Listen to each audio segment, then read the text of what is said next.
अस्सलाम वालेकुम स्टूडेंट्स। उम्मीद कर रहा हूँ कि आप सब लोग बिल्कुल खैरियत से हैं।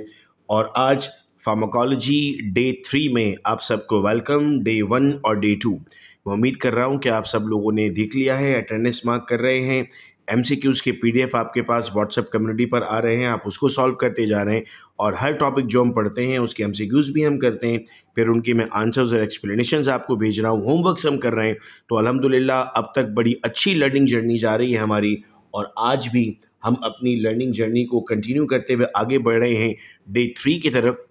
याद रहे स्टूडेंट्स के, ये जो कोर्स हम पढ़ रहे हैं, इस कोर्स में हमने बेसिक फार्माकोलॉजी स्टार्ट की थी और फिर हम आ गए थे एएनएस ड्रग्स पर, जो ऑटोनॉमिक नर्वस सिस्टम पर अफेक्ट करने वाली ड्रग्स हैं। उसमें हमने लास्ट क्लास में एड्रेनर्जिक और नॉन एड्रेनर्जिक पढ़ी थी। आज हम सिंपैथेटिक और पैरासिम्पैथेटिक ड्रग्स की तरफ जाएंगे। आहिस्ता आहिस्ता मेरी पूरी कोशिश है कि मैं आपको मल्टीपल टॉपिक्स पर ये ऑनलाइन कोर्सेज अनाउंस करता रहूं, जिसमें आपकी इन्वेस्टमेंट ये चाहिए होगी कि आपने वक्त देना होगा, पढ़ना होगा। जिस तरीके से इस वक्त आप पढ़ रहे हैं इसको कंटिन्यू करना है। मैं इस वक्त वेट कर रहा हूं कि तमाम स्टूडेंट ज्वाइन कर लें। यूट्यूब प्रीमियम वीडियो है जिसमें लाइव चैट्स के थ्रू मैं आपके साथ राब्ते में भी रहता हूं और मैं आप सब लोगों के कमेंट्स को, चैट्स को देख रहा होता हूं। कुछ चैट्स में रिस्पॉन्ड कर पाता हूं, कुछ चैट्स अगर मैं नहीं रिस्पॉन्ड कर पाता तो आपसे रिक्वेस्ट है कि आप व्हाट्सएप पर मुझे मैसेज कर दें। मेरा नंबर आप सब लोगों के पास मौजूद है। और अगर आप में से कोई स्टूडेंट जो इस कोर्स का रजिस्टर्ड स्टूडेंट है और इस बुक को परचेज़ करना चाहता है तो वो रब्ता कर सकता है मेरे व्हाट्सएप पर अपने रजिस्ट्रेशन नंबर के साथ। ये बुक हार्ड कॉपी में उनके घर के एड्रेस पर 2 दिन के अंदर अंदर डिलीवर कर दी जाएगी, जिसमें से हम ये पढ़ रहे हैं, जिसमें सिर्फ फार्माकोलॉजी नहीं बल्कि अगर मैं आपको इस बुक का इंडेक्स दिखाता हूँ तो इसमें हमारे पास फार्मास्यूटिक्स भी है, फार्माकोग्नोसी भी है, फार्मास्यूटिकल केमिस्ट्री भी है। यानी शॉर्ट और की पॉइंट्स के थ्रू सारी की सारी चीज़ें एक जगह पर ऐड कर दी गई हैं कि अगर हम इसमें से पढ़ेंगे तो सारे की पॉइंट्स हमारे पास मौजूद रहेंगे और लर्निंग हमारी बेहतर हो जाएगी। स्टूडेंट्स, हम आते हैं आज के अपने टॉपिक पर, सिंपैथोमिमेटिक एंड सिंपैथोलैटिक ड्रग्स। हम कहते हैं sir, now these are two types of drug which interact with sympathetic nervous system. और सिंपैथेटिक नर्वस सिस्टम रिस्पॉन्सिबल है फाइट और फ्लाइट कंडीशन में। देखो, फाइट और फ्लाइट कंडीशन को मैं आपकी बॉडी की इमरजेंसी कंडीशन भी कहूँगा। कि अगर मिसाल के तौर पर मैं आपको कहता हूँ कि अभी उठें भागें, आप में से कोई भी नहीं उठा, कोई भी नहीं भागा। लेकिन अगर आपके रूम में कोई ऐसी चीज़ हो जाए कि पंखा गिर रहा होगा, आग निकल रही होगी, तो अब आप उठेंगे और फ़ौरन भागेंगे। इसका मतलब ये है कि सर, हम जो कंडीशन जनरेट होती है उस कंडीशन के जनरेट होने पे डिपेंड करता है कि कौन सा एक्शन परफॉर्म करना है। जब इमरजेंसी आती है तो बॉडी कुछ डेफिनेटली रिस्पॉन्स प्रोड्यूस करती है जिसके अगेंस्ट आप कोई काम कर रहे होते हैं। एग्जाम में 3 घंटे लिखना होता है, तो जब एग्जाम में 3 घंटे लिखने की बात होती है तो आप किस तरह से लिख रहे होते हैं, उस वक्त आपकी उंगलियों में दर्द नहीं हो रहा होता। लेकिन जैसे ही पेपर ख़त्म होता है उंगलियों में दर्द शुरू हो जाता है। इसका मतलब आपकी बॉडी के अंदर अल्लाह ताला ने एक ऐसा रिस्पॉन्स बनाया हुआ है जिसको आप फाइट और फ्लाइट कहेंगे। रोड पर चल रहे हैं और चलते हुए मैं आपको कहूँ भागो, आप कभी भी नहीं भागेंगे। लेकिन अगर आपके पीछे कोई जानवर लग जाता है तो आप कितना तेज़ी से भाग रहे होंगे, जानवर से डबल स्पीड में भाग रहे होंगे। तो इसका मतलब ये है कि डिपेंड करता है कि आपके पास कंडीशन कौन सी है जिसमें आप मूव कर रहे हैं। अब पहले आते हैं बेटा सिंपैथोमिमेटिक ड्रग पर, और इसको मैं आपको समझाता हूँ। सबसे पहले हम ये क्लासिफाई कर रहे हैं as an adrenergic agonist because they will activate the, देखो एगोनिस्ट का मतलब क्या था, हमने कहा था दोस्त है ना, एगोनिस्ट तो दोस्त था, तो वो एक्टिवेट करता है, इस तरह से याद रखिएगा इसको। They can be further divided into different सब कैटेगरीज, डिपेंड करेगा कि वो सेलेक्टिव है या नॉन सेलेक्टिव है। अब आते हैं मोड ऑफ एक्शन पर, what it will do. So it will bind to the adrenergic receptor. मैंने आपको कहा था कि एक मरतबा ज़रा पढ़ लीजिएगा रिसेप्टर को, तो मैं उम्मीद करता हूँ कि बच्चों ने रिसेप्टर्स को पढ़ा होगा। और अगर नहीं पढ़ा तो रिक्वेस्ट है कि दोबारा एक मरतबा पढ़ लीजिए ताकि आपको इन रिसेप्टर के नाम समझ में आने लगे। ये अल्फा और बीटा रिसेप्टर हैं जो मुख्तलिफ ऑर्गन और टिश्यूज़ में मौजूद हैं। सर ये क्या करते हैं? Sir it will increase the heart rate, it will perform bronchodilation, vasoconstriction और दूसरे सिंपैथेटिक रिस्पॉन्सेज बॉडी में ये परफॉर्म कर रहे होंगे। हार्ट रेट इंक्रीज से मुराद ये कि हम इन्हें ब्रेडिकार्डिया की कंडीशन में भी दे सकते हैं। ब्रेडिकार्डिया का मतलब होगा जब इनकी बॉडी में हमारे पास हार्ट रेट कम हो जाएगा तब हम इसको दे सकते हैं। ब्रोंकोस्पैज्म में आप इसको दे सकते हैं ब्रोंकोडायलेशन करने के लिए। वेसल्स अगर कॉन्स्ट्रिक्ट कर रही हैं, यानी अगर आपस में वेसल्स का डायमीटर कम हो रहा है तो उसको इंक्रीज करने के लिए भी दे सकते हैं। फार्माकोकाइनेटिक्स में हम कहते हैं कि sir now the pharmacokinetics of the drug will vary upon the specific drug. They can administer orally, आप ओरल दे सकते हैं, आईवी दे सकते हैं, आईएम दे सकते हैं या टॉपिकल दे सकते हैं। सर डिपेंड करेगा उनकी एब्जॉर्प्शन, उनका डिस्ट्रीब्यूशन, उनका मेटाबॉलिज्म और एलिमिनेशन कि आपने किस रूट से ड्रग को एडमिनिस्टर किया था। It will effect multiple organs, specifically heart rate के लिए, कॉन्ट्रैक्टिलिटी के लिए, ब्लड प्रेशर के लिए, प्यूपल डायलेशन के लिए और मेटाबॉलिक स्टिमुलेशन के लिए। मतलब जितने कुछ भी बॉडी के अंदर स्टिमुलेशन हो रही है, इंक्रीज इफेक्ट प्रोड्यूस हो रहा है, वो इंक्रीज इफेक्ट के लिए आपका ये ऑर्गन, ये ड्रग सिस्टम आप यूज़ करेंगे। इंडिकेशंस क्या थी सर? एस्थमा में इस्तेमाल करना है, नेजल कंजेशन में इस्तेमाल करना है, एनाफाइलेक्सिक शॉक्स में इस्तेमाल करना है और कार्डियक अरेस्ट में इस्तेमाल करना है। एडवर्स इफेक्ट्स हम पढ़ते हैं इसके, तो हम कहेंगे सर एडवर्स इफेक्ट्स में it may lead to increase in blood pressure, it may move to tachycardia. Tachycardia होता है इंक्रीज हार्ट रेट, तो अगर आपने ज़्यादा हार्ट रेट प्रोड्यूस कर दिया तो वो टैकीकार्डिया कॉज कर सकता है। एरिथमिया का मतलब है इरेगुलर मसल कॉन्ट्रैक्शन या muscle movement, anxiety, restlessness, tremors, insomnia, नींद ना आना। ये वेजो कंस्ट्रिक्शन, इतनी वेजो कंस्ट्रिक्शन कर देगा कि ब्लड फ्लो को कम कर देगा। देखो ब्लड फ्लो का अगर मैं आपको समझाऊं तो ये अगर आपका सेल है तो आपके पास स्टार्ट में होता है आर्टरी, फिर उससे बनता है आर्टीरियोल, फिर उससे बनता है कैपिलरी। अगर इतना कंस्ट्रिक्ट कर दूं कि वो ब्लड ही फ्लो ना करे आगे जाकर, तो जो रिस्पेक्टेड ऑर्गन था उस तक ब्लड पहुंचता ही नहीं है। और अगर उस तक ब्लड नहीं पहुंचता तो हम कहते हैं कि वो हमारे लिए नुकसानदेह हो सकता है कि ब्लड ही नहीं पहुंच रहा सर उसके अंदर। तो ये आपके पास one of the adverse effects में शामिल होगा।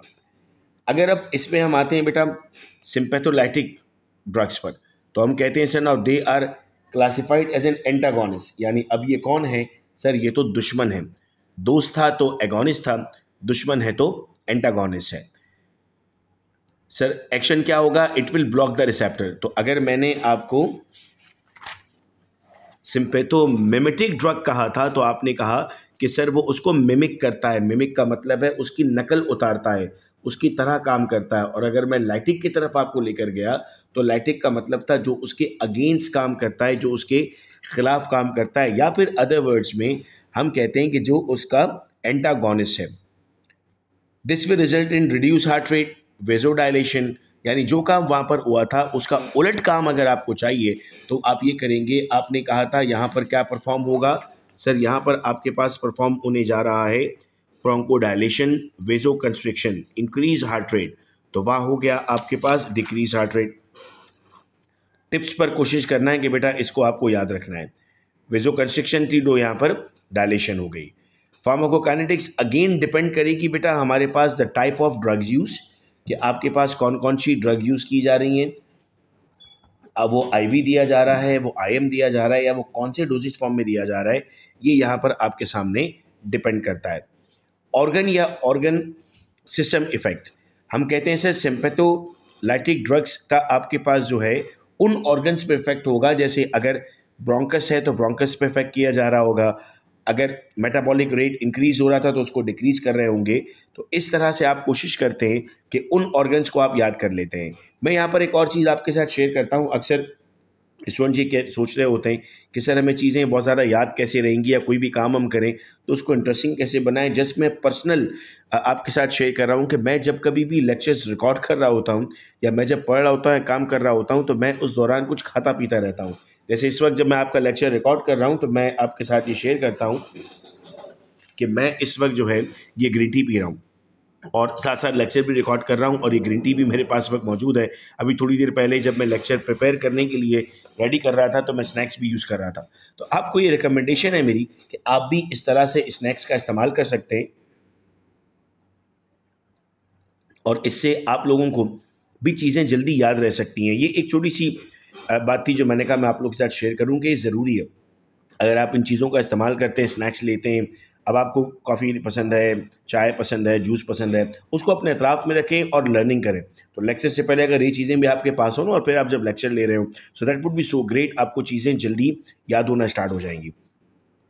किन इंडिकेशंस के लिए आप इस्तेमाल करेंगे सर? जो आपके मोड ऑफ एक्शन था उनसे आपके पास इनकी एग्जाम्पल। अब आते हैं बेटा एग्जाम्पल पर।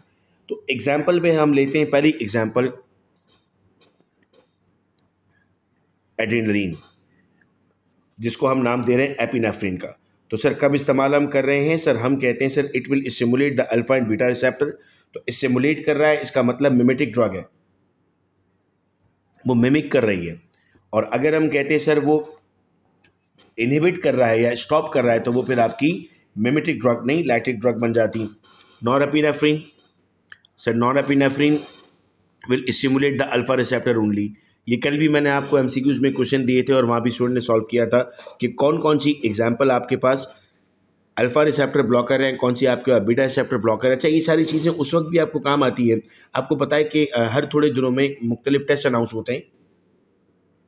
जैसे इस वक्त drug regulatory authority of Pakistan, जिसको हम ड्रैप कहते हैं, उसमें वैकेंसीज आई हुई, उसका टेस्ट होने वाला है।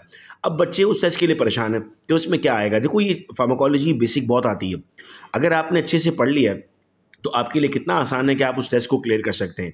अभी से मैं इसीलिए आप लोगों की बेस बनाने की बात कर रहा हूँ, चूँकि इस वक्त जिन लोगों को मैं देख रहा हूँ उसमें हमारे पास मल्टीपल ईयर के स्टूडेंट्स हैं, फर्स्ट ईयर से लेकर फाइनल तक के स्टूडेंट्स हैं, मल्टीपल कैटेगरीज के स्टूडेंट्स हैं।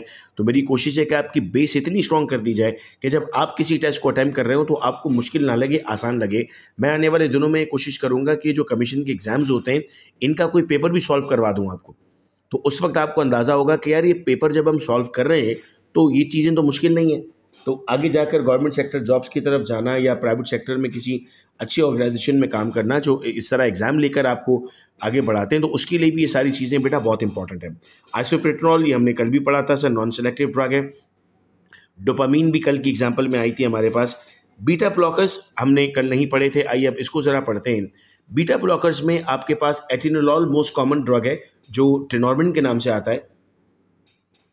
आज का मैं होमवर्क आपको ये दूंगा कि जो बीटा ब्लॉकर्स, जो अल्फा ब्लॉकर और ये जो क्लोनिडीन हमने लिखे हुए हैं ना यहाँ पर, इनकी हम जो ड्रग्स हैं ये सब आपके सामने लिखी हुई है जेनरिक।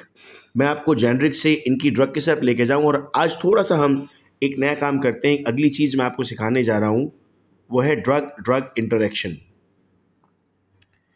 अब जितनी भी ड्रग्स हम पढ़ते जा रहे हैं ना, हमें ये देखना है कि कहीं ये ड्रग्स किसी और चीज़ के साथ इंटरेक्ट तो नहीं करती हैं, किसी और ड्रग के साथ। अभी चेक कैसे करेंगे, आपने गूगल पर जाना है और गूगल पर जाकर लिखना है ड्रग इंटरेक्शन चेकर। मैं इसका जो लिंक है इस वेबसाइट का वो व्हाट्सएप कम्युनिटी में भेज देता हूँ। जो वैसे तो बहुत सारे चेकर्स, अच्छा प्लीज़ इंटरनेट से या जर्नल जो मेटा एआई है इससे मत सर्च कीजिएगा। इंटरेक्शन ये ऑथेंटिक डेटा नहीं है। कोशिश कीजिए कि आप इस डेटा को सर्च करने के लिए यूज़ करें इंटरनेशनल जो ऑफिशियल वेबसाइट्स हैं, उनके लिंक मैं आपके साथ शेयर कर दूंगा कम्युनिटी में। तो आपके पास जब वो लिंक मौजूद रहेगा तो उससे आप डायरेक्टली बड़ी आसानी से सॉल्व कर लेंगे। जो भी नाम यहाँ पर लिखे हुए ना उनकी इंटरेक्शन याद कर लें। और मैं आपको बताऊँ कि आप अपनी फार्माकोलॉजी इंशाल्लाह इतनी स्ट्रॉन्ग करने जा रहे हैं, जैसे इस वक्त मैं अगर आपसे रिक्वेस्ट करूं तो चैट पे लिखिएगा। कुछ हमारे साथ डीपीटी के लोग भी हैं, कुछ हमारे पास बीएस के लोग भी हैं, ताकि हम एक दूसरे से इंटरेक्ट भी कर सकें। तो कौन कौन सी फील्ड से आप लोग हैं और कौन कौन से ईयर्स हैं, तो आप देखेंगे फर्स्ट ईयर से लेकर लोग हमारे पास मौजूद हैं फाइनल ईयर तक, बिगनिंग लेवल से एंड लेवल तक। तो अभी अगर अपनी फार्माकोलॉजी हम इतनी स्ट्रॉन्ग कर लेंगे तो आपको आगे जाकर बहुत ज़्यादा हेल्प मिलेगी। खैर, बीटा ब्लॉकर क्या करता है sir? It will affect the adrenaline and non adrenaline on the beta adrenergic receptor in the heart, reducing the heart rate. Heart rate जब बढ़ता है, यानी जब कभी ब्लड प्रेशर हाई हो जाता है किसी का, तो उसको जो ड्रग दी जाती है वो बीटा ब्लॉकर होती है।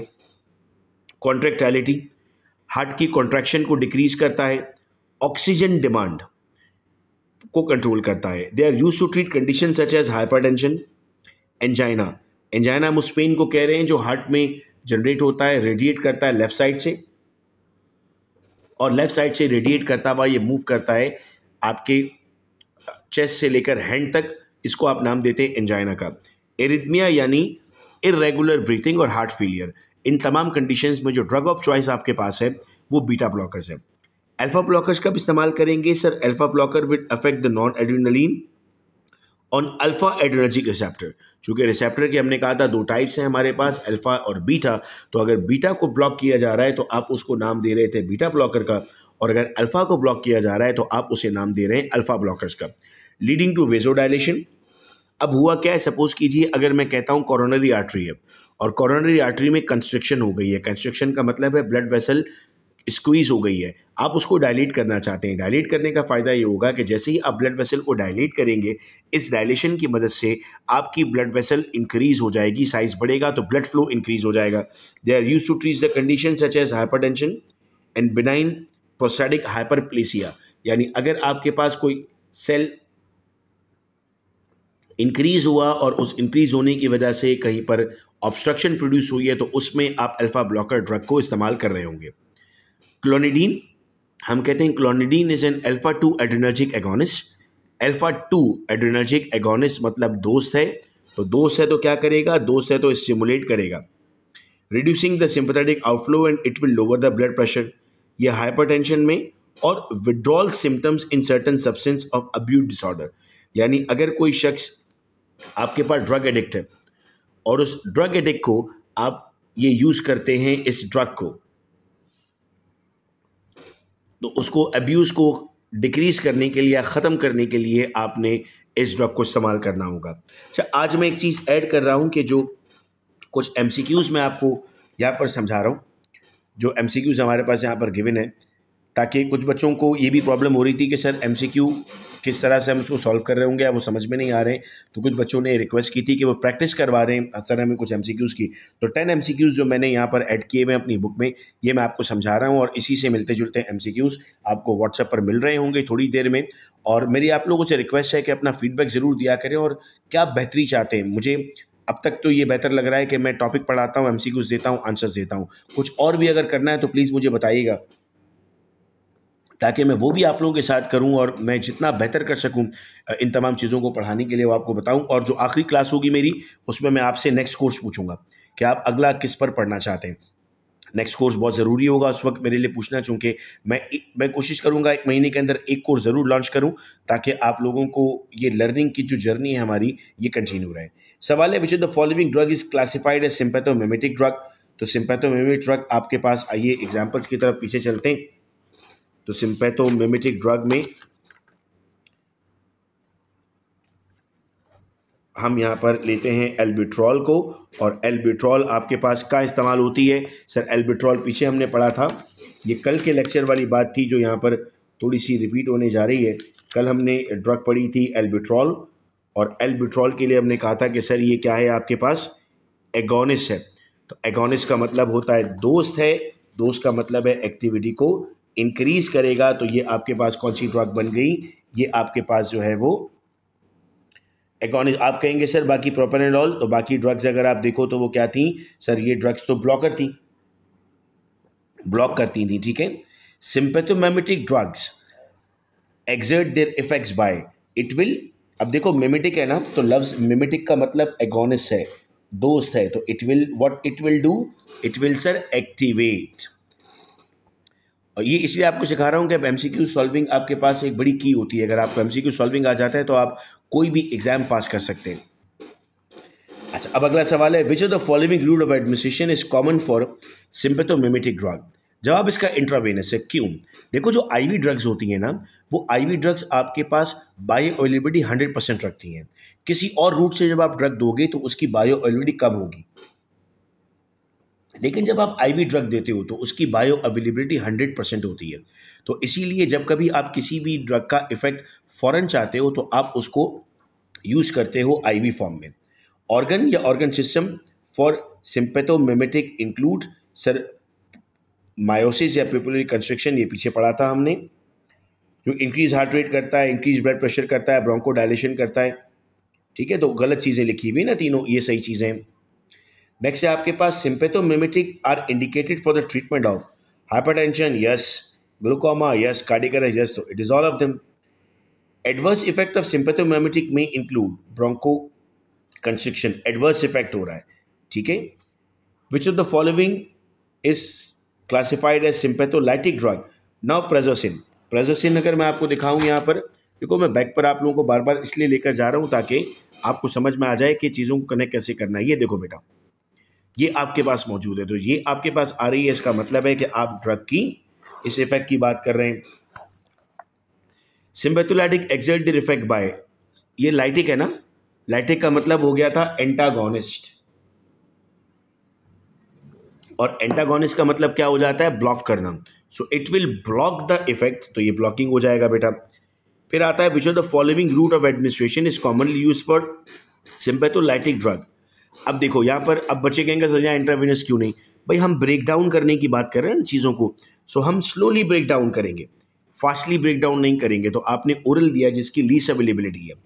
और फिर क्वेश्चन है ऑर्गन या system effect of sympatholytic drug, it will cause vasodilation. Sympatholytic drug आप इस्तेमाल कर रहे हैं, तो सिंपैथोलाइटिक जब आप यूज़ कर रहे होते हैं तो उसमें आपने वेजोडाइलेशन लफ्ज़ हम पढ़ रहे होते हैं, चूंकि हम इंक्रीज इफेक्ट की बात कर रहे होते हैं। तो यहाँ पर ये जो बेसिक एमसीक्यूज से हमने ये भी सॉल्व कर लिए। आज का डे 2 भी मैं उम्मीद कर रहा हूँ कि बहुत अच्छा गुजरा हमारा। आप सब लोग अपनी अटेंडेंस हमेशा की तरह आज मार्क कर रहे होंगे, आपका डेटा हमारे पास रहेगा ताकि हम आपको सर्टिफिकेट ऑफ पार्टिसिपेशन भी इशू कर सकें। बहुत शुक्रिया आप सब लोगों का आज के लेक्चर को सुनने का। अपना फीडबैक ज़रूर दीजिएगा, अपना बेहद ख्याल रखिएगा आप सब लोग। अल्लाह हाफिज़।